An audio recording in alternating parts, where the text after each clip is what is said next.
49번에 이제 국적은 끝났어요. 끝났고 이제 영토조항을 돌았는데, 영토조항에 가장 중요한 내용들이 잘 담겨져 있습니다. 자, 적어도 이제 대표 문제로서 제가 별표 체크를 하겠습니다.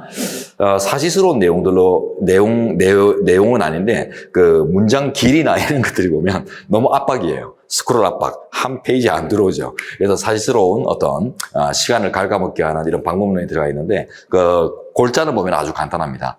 자, 들어가 보겠습니다. 1번. 헌법상 영토 조항만을 근거로 하여 독자적으로 허무소원을 청구할 수 없다 할지라도 모든 국가 권능의 정당성의 근원인 국민의 기본권 침해에 대한 권리 구제를 위해 그 전제로서 영토에 관한 권리를 이를테면 영토권이라 구성하여 이를 헌법 소원의 대상인 기본권의 하나로 간주하는 것은 가능하다. 문장이 보면 상당히 그로테스크해요. 기이합니다. 영토 조항만을 근거로 해서는 독자적인 어떤 기본권을 인정하기 힘들지만, 영토에 관한 권리를 기본권 침해에 대한 구제를 위하여 구성할 수는 있다. 네. 이런 식으로 이제 지금 평가하고 있는데, 이게 한일 어법정 사건에서 나왔던 논리거든요. 그래서 이제 독도를, 한일 간의 이제 그 분쟁 지역인 독도를, 우리는 분쟁 지역이 아닌데, 일본 놈들이 이제 분쟁을 자꾸 삼죠, 그죠? 하여튼, 이제 국제적으로 분쟁 지역인 이 독도를, 중간 수역으로 설정을 해가지고, 한일 주민들이 이제 그 중간지대, 완충지대로 설정을 해가지고, 같이 이제 공동조업을 할 수 있도록 이렇게 조약을 설정해 놨어요. 자, 근데 그것 때문에 우리 한국 어민들이 기존에는 이제 독자적으로 고유하게 누리던 어장을 이제 공유하다 보니까 피해가 많죠. 재산 피해 같은 것들이. 그래가지고 이제 위헌 제기를 한 사례인데, 결론적으로 한일 청구권 협정은 합헌 나왔고요. 합헌이라는 결론을 아셔야 되고, 자, 요때 이제 영토권이라는 기본권을 인정했어요. 간주할 수 있다라고 했는데, 영토권 침해를 교과적으로 이제 부정을 해요. 왜냐면, 대한민국의 영해나 배타적 경제 수역이나 이런 것들을 한량하는 이런 내용이 아니죠. 그냥 공동조업구역, 어업구역을 설정하는 이런 의미에 불과하기 때문에 영토에 관한 권리를 기본권으로 간주하더라도 그 침해는 존재하지 않는다. 이래가지고 이제 합헌이 나오거든요. 자, 그래서 이제 합헌 결론도 모르니까 일단 먼저 정리를 해 놓으시고, 자, 이제 논리 도출 과정을 보겠습니다. 기본권 침해에 대한 구제를 위해서 이제 기본권이란 걸 들고, 그 다음에 영토 조항 이 두 가지를 들면서 영토권을 인정할 수 있는 거가 문제됐는데, 자, 우리 현재는 여기서 이제 전제 논리가 이제 뭐냐면, 영토의 변동 또는 변경은 필연적으로 국민의 기본권에 영향을 미친다. 이런 논리를 먼저 제시하거든요. 그래서 영토의 변경은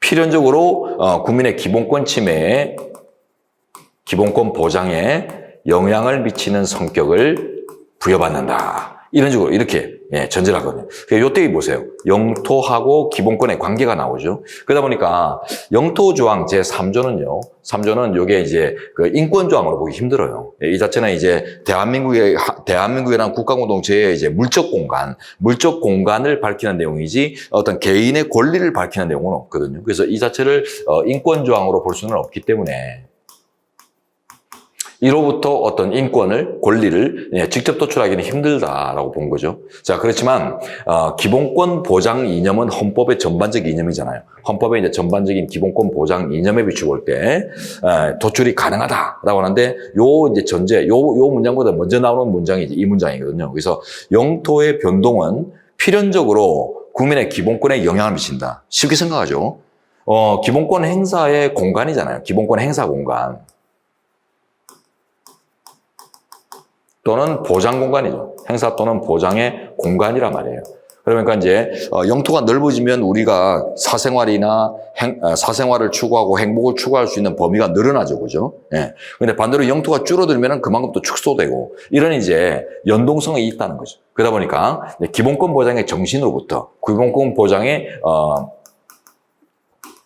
보장의 헌법 이념으로부터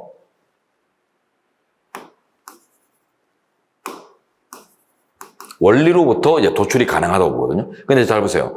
이제 원리로부터 이제 기본권 보장이라는 이제 국가 이념으로부터 이제 도출이 이제 가능하다는 논리가 나왔는데, 근데 이제 보세요. 앞쪽에서 우리 봤던 것 중에 원리라는 개념하고 권리라는 개념은 다르다고 했잖아요. 전혀 다른 걸로 본다, 우리 판례가. 그러니까 원리로부터 직접 권리를 이렇게 바로 도출하기는 힘든 거예요. 그러다 보니까 맨 마지막에 하나로 간주하는 것이 가능하다. 이런, 그로테스크한 표현을 쓴 이유가 원리로부터 권리를 직접 도출할 수 없는 그 논리 구조 때문에 간주할 수 있다. 이런 표현을 우회적으로 쓴 겁니다. 그래서 상당히 들여다보면 분석 요소가 많은 내용인데 어쨌든 여러분은 영토 조항 자체만을 근거로 해서는 직접 영토권이라는 기본권을 상정하기 힘들지만은 기본권 보장의 헌법 원리 또는 헌법 이념으로부터 영토권을 간주해 볼 수 있다. 이렇게 이제 판단해요. 결국 이제 인정한 거예요. 인정한 건데 그러나 한일 청구권 협정은 영토를 건들지 않기 때문에 위헌의 문제가 없고 자 이제 하나 더 추가합니다.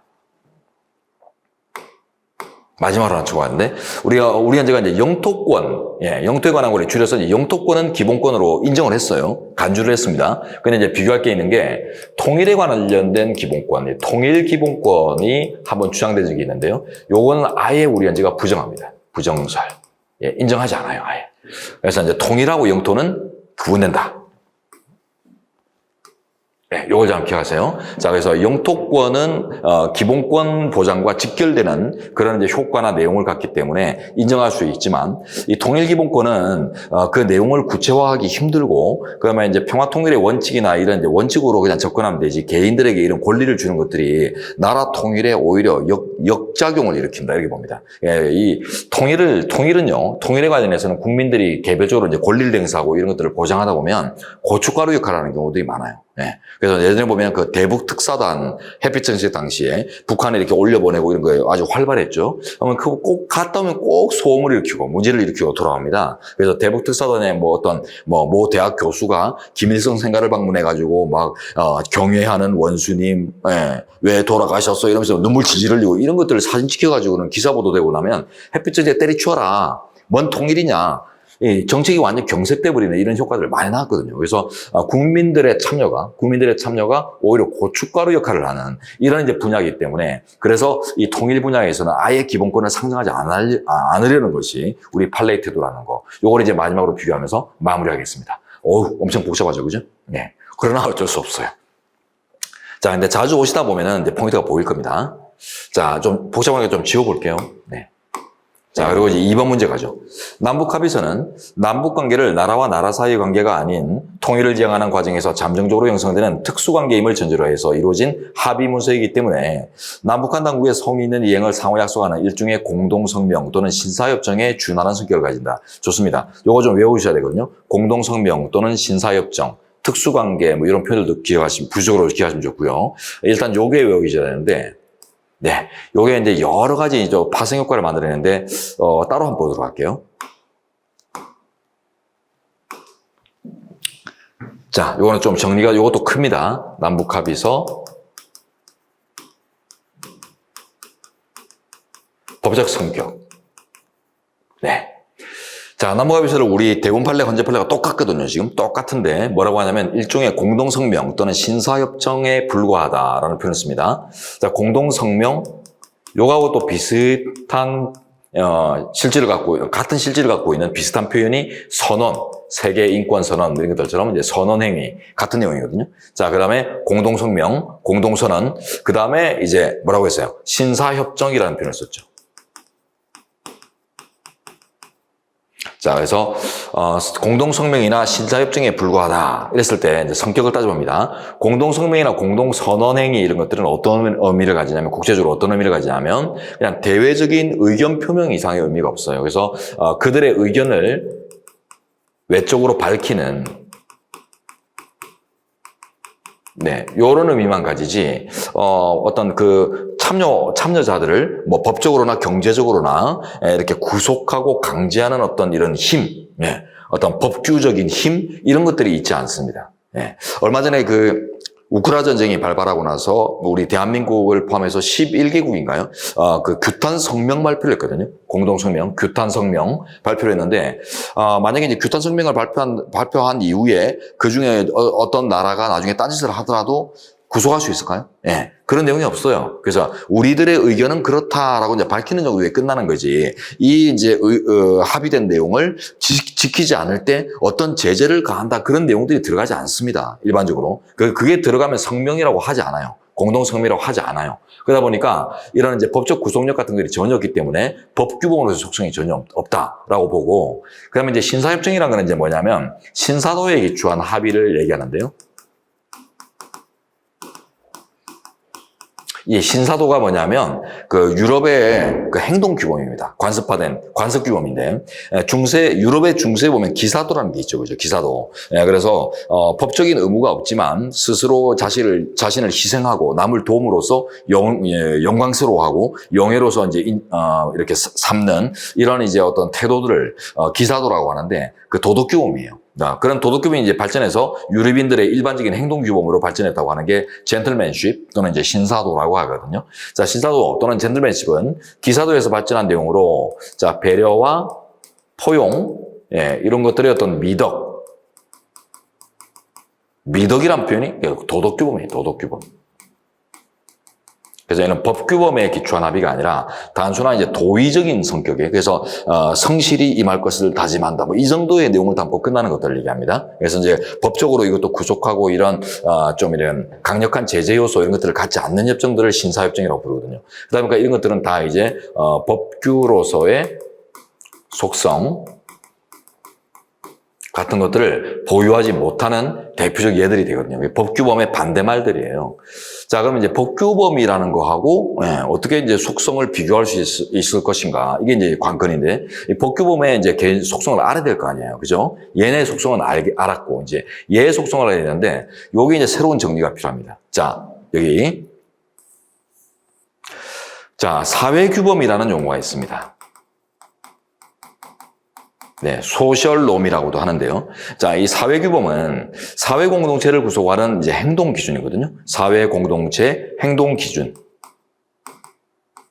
사회 구성원, 구성분자, 그게 통치 조직이든 국민이든 하여튼 어떤 사회를 구성하는 모든 그 요소들을 행동이나 이런 것들을 이제 구성지어는 룰이를 얘기해요. 룰. 요걸 이제 줄여서 사회규범이라고 합니다. 이 규자가 법규자, 범자가 법범자예요. 법칙이란 뜻이죠. 자, 근데 이런 다양한 어떤 사회 내의 룰들이 존재하는데, 대표적으로 이제 뭐 관습화된 형태로 존재하기도 하고, 그죠? 관습규범, 그 다음에 도덕규범 이런 것들도 있고, 그죠? 여기서 봤던 도덕규범 이런 것들도 있고, 그 다음에 뭐 종교 분야에는 뭐 종교 교리 규범 이런 것들도 있죠. 종교 규범 이런 것들도 있고, 뭐 다양한 것들을 예정해 볼 수 있는데, 지금 우리는 법학이란 말이죠. 헌법, 법이라는 이제 사회규범이 이제 있습니다. 자, 근데 이 법이라는 이제 사회규범이 갖는 이제 특징을 이제 뽑아야겠어요. 이 법은 다른 것들하고 구분되는 게 뭐냐면, 국가 조직에 의해서 강제되냐 안 되느냐에 의해서 차이가 나요. 그 민법이니 형법이니 이런 법들은 지키라고 있는 거고, 안 지키면은 국가 조직이 나서가지고 강제 집행을 발동하거나 형사권을 발동하거나 해가지고 깜빵도 집어넣고 목도 딸 수 있죠, 그죠? 근데 관습, 도덕, 종교 이런 것들은 그런 국가 조직, 대한민국 조직이 나서는 힘은 없어요. 그러다 보니까 이 법규범은 다른 규범들하고 이제 차이점이 조직적 강제성입니다.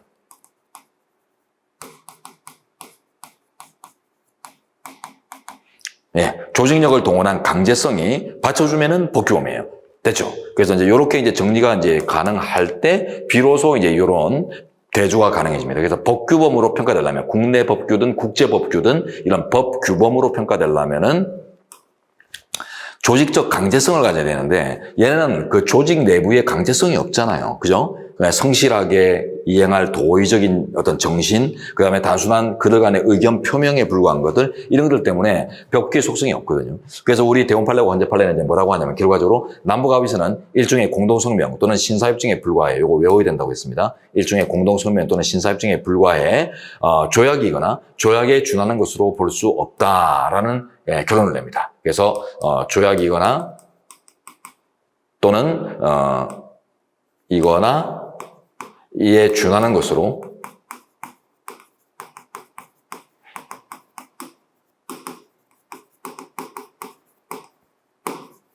요렇게 결론을 내리거든요. 예, 조약도 아니고, 조약은 국제법규죠. 예, 법규범위 아니라는 거예요. 그리고 이에 준하는 성격도 같지 않다. 근데 요게 얼마 전에 오지문이 나온 적이 있어요. 그래서 조약에 해당하진 않지만 이에 준하는 성격을 인정할 수는 있다. 이런 식으로 해서 오지문 나오니까 그거까지 대비하셔야 돼요. 예, 법규범위에 견줄 만한 속성이 전혀 없다는 뜻이에요. 전혀 없다. 예. 자, 이렇게 이제 마무리하겠습니다.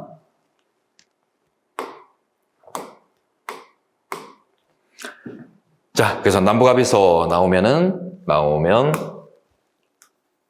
자, 공동성명 또는 신사협정, 이게 뭐 제일 먼저 떠올라야 돼요. 예, 그래서 이거는 국제법규로서의 성격이 전혀 없다.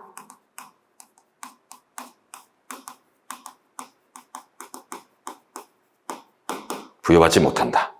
자, 이제 3번으로 갑니다.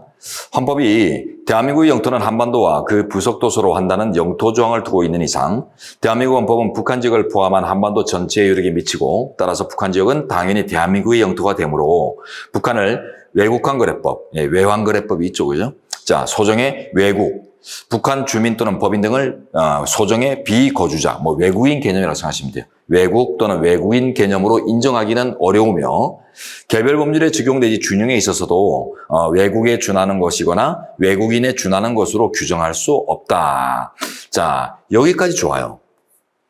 그래서 외국환거래법 소정의 외국 또는 외국인 개념으로 바로 인정하기는 어렵다. 여기까지 좋거든요. 자, 근데 다른 개별 법률의 적용에 있어서 필요에 따라서 이제 외국환거래 법의 어떤 개념을 이렇게 준하는 것으로서 지위를 이렇게 상정하는 것들까지는 가능하다고 봅니다. 그래서 북한 지역을 외국에 준하는 걸로, 자, 그다음에 북한 주민들을 외국인에 준하는 걸로 취급하는 이런 규율들은 필요에 따라서 가능하다라는 게 판례거든요. 그래서 요 이제 뒷부분이 들려서 위원이 잘못했습니다.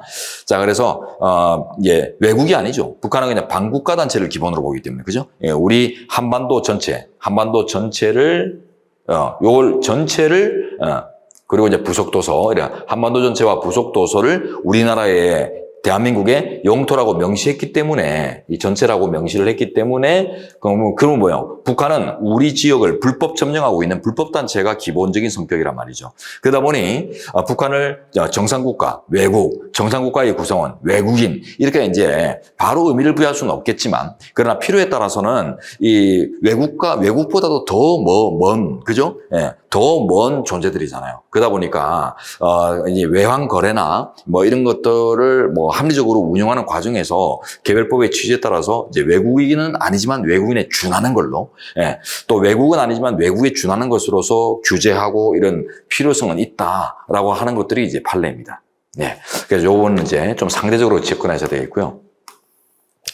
왜냐하면 외국에 준하는 속성은 어느 정도 가지거든요. 반국가 단체이지만 외국에 좀 준할 수 있는 속성을 가집니다. 그래서 반국가 단체이지만 또 평화적 통일을 위한 하나의 협력자 또는 동반자로서 약간의 긍정적인 요소들도 제시를 하기 때문에 우리 판례가, 그러다 보니까 두 가지를 다 고려한다는 거죠. 그래서 바로 외국으로 보기는 힘들지만 외국에 준하는 것처럼 이렇게 취급을 해서 물자 교섭을 하고 거래를 하고 하는 대상으로서 실체를 인정할 필요는 있다. 이렇게 보는 이제 맥락이에요. 예. 자, 이제 4번으로 갑니다.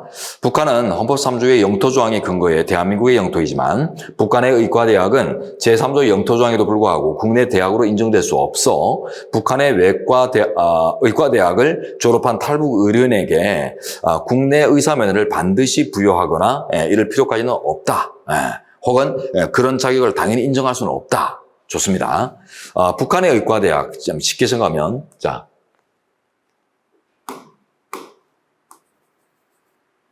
북한의 의과대학은, 자, 불법대학, 이렇게 했어요. 불법단체가 조직한 대학입니다.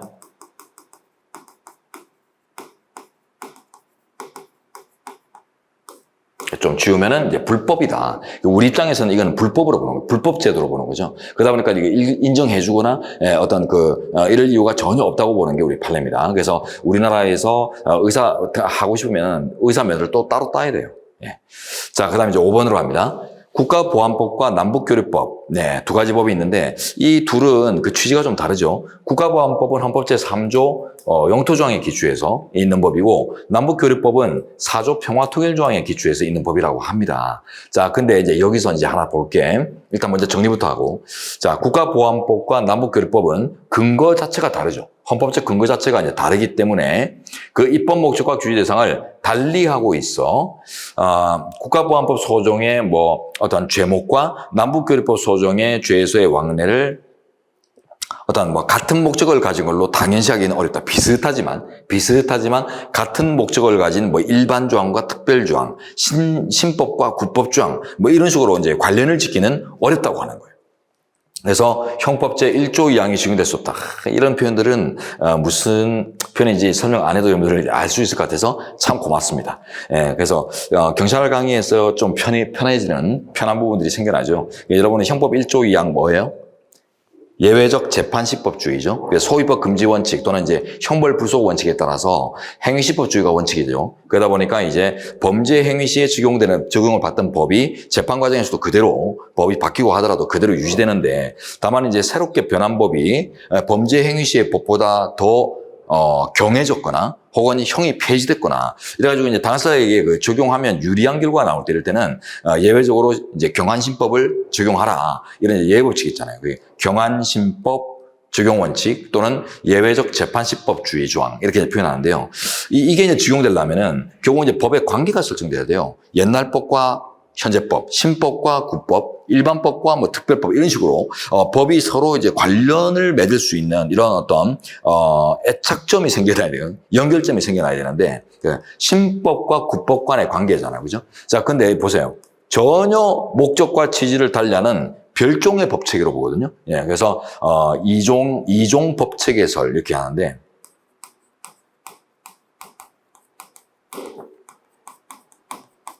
서로 다른 종류, 완전히 다른 별종의 법체계다 이렇게 이해하는 게 우리의 판례입니다. 그러다 보니까 어떤 뭐 신법이니 국법이니 이런 연관관계, 그 다음에 뭐 일반법과 특별법에 이런 지문들이 다 나와요. 예. 이런 연관성이 전혀 없다라고 보는 게 우리 판례입니다. 자, 요거죠, 요거. 예. 그래서 경한신법을 우선 적용하는 이런 원칙은 신법과 국법이라는 어떤 연관성 이런 것들이 이제 상정될 때 적용이 되는 건데 전혀 다른 별종의 법칙으로 봤기 때문에 이런 관계가 없다고 봤기 때문에 적용이 없다라는 결론으로 이제 떨어집니다. 상당히 어렵죠, 그죠? 이 지문이. 근데 이쪽 영토조항의 그 파견들이 다 어려워요. 다 어렵기 때문에 여러분들이 이제 꼭 공부하셔야 될 부분인데 일단 요거 이제 최종적으로 이제 정리할 수 있는 이제 포인트 한번 보도록 하죠. 아직 안 끝났습니다. 네, 아직 안 끝났어요. 자, 영토조항과 그 평화통일조항 3조와 4조의 이제 충돌에서 3조 영토조항과 그 다음에 이제 4조 평화통일조항. 자, 이 둘은 충돌하고 있죠. 왜냐하면 3조 영토조항은 좀 전에 봤지만은 한반도 전체를 우리 땅으로 보는 이런 대한민국을 이제 완성 체계의 국가로 보는 이런 조항이단 말이에요. 이거 이제 재헌부터 있었죠. 48년도부터 도입이 되어 있었습니다. 근데 4조 통일조항은 통일한 말 자체가 뭐예요? 분단돼 있다는 거죠. 예. 불완전 국가입니다.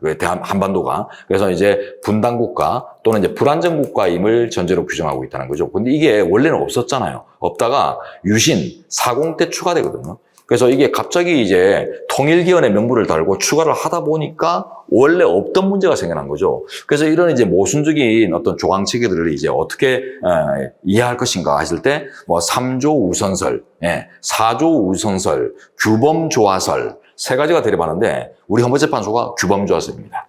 그래서 현재는 3조와 4조를 고루고려하는 규범 조화설을 취하는데 절충설이죠, 쉽게 하면. 절충설. 그 결과로 탄생한 논리가 이제 뭐예요? 남북한 특수관계론이죠. 그래서 남북한은 특수한 관계의 논의다. 이게 우리 법에도 이제 조문으로 들어가 있잖아요. 남북관계 발전법 이런 데 가면 특수한 관계로 본다. 뭐 이런 조항들이 있습니다. 자, 남북한 특수관계설, 요거 이제 좀 기억을 하시고, 규범조화설 이런 거 외우지 마시고요. 이거는 의미가 그렇다는 거고, 요걸 외우세요. 남북한 특수관계설. 자, 그러면 이제 어떤 관계냐, 그 내용을 보니까 우리 현재가 북한은 3조의 기초를 둘 때, 반국가 단체다. 그래서 이제 규범적으로 봤을 때는 반국가 단체로 봅니다. 그래서 원래 이제 이 조항이 없었던 재헌 당시로 올라가서 근원적인 어떤 우리 헌법 전에 헌법이라는 법 규범의 평가를 이제 전제로 하는 거죠. 근본적인 법적 평가가 그 불법 조직이다. 그래서 규범적인 관점에서 볼 때, 자, 불법 단체다. 반국가 단체. 자, 그러나 이제 정치적인 관점에서는 평화 통일을 위해서 협력 관계를 유지해야 될 동반자다. 이렇게 보는데요. 결국 이제 불법 조직이자 동반자다 이런 뜻인데, 자, 요거 보세요. 규범적 평가와 정치적 평가를 구분하는 거죠. 그래서 우리 현재는 이제 어떻게 보냐면 이게 근원적인 규범이죠. 원래부터 재헌 때부터 있었던 이제 근본 규범상으로 보는 거죠. 그래서 이제 규범적 평가를 내린 근거로 보고요. 그다음에 이제 40 때 추가되잖아요. 추가되는데 이때는 이제 뭐예요? 남북 간의 통일, 민족 간의 대통합이라고 하는 어떤 정치적인 이유, 평화통일 정책 수행과 관련해서 도입이 됐거든요. 그거 좀 우리 사주에 가면 그렇게 써져 있어요. 대한민국은 자유민주적 기본질서에 입각한 평화통일 정책을 수립 추진한다. 정책이란 말이 들어있다면 그게 뭐냐면 결국 이제 정책적인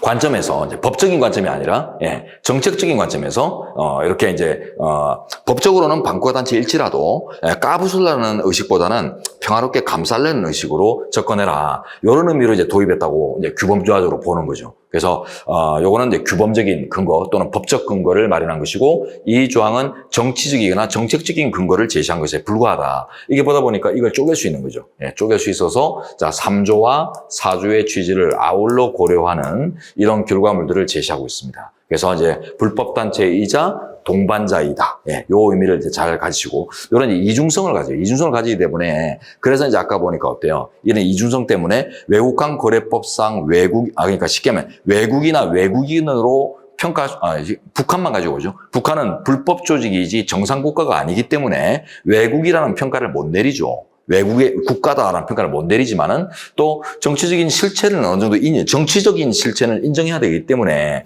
필요에 따라서는 실체 자체를 부정할 수는 없잖아요. 그러다 보니까 때로는 교섭하고 거래하고 서로 이제 회담도 하고 이래야 할 대상이라 말이죠. 그러다 보니까 필요에 따라서는 외국에 준하는 걸로 취급될 수도 있다. 이렇게 보는 거죠. 그래서 불법 단체이기 때문에 외국 또는 외국인으로는 아니지만 그러나 이런 이제 정치적인 실체, 동반자로서의 실체를 부정할 수 없기 때문에 외국이나 외국인에 준하는 취급이 필요에 따라 가능하다. 이런 결론이 아까 그 외국간 거래법 관련해서 나왔었잖아요. 그죠? 여기까지 이제 연결하려 치면 이 전체가 정리가 되어야 되겠습니다. 자, 요게 이제 제일 중요해요. 네, 이렇게 이제 마감하도록 할게요. 됐습니다. 그래서 이 문제는 영토조항에서는 뭐 빼놓을 수 없는 중요한 주제들로 구성되어 있어서 여러분들이 반드시 이제 체크해야 될 문제라고 했고요.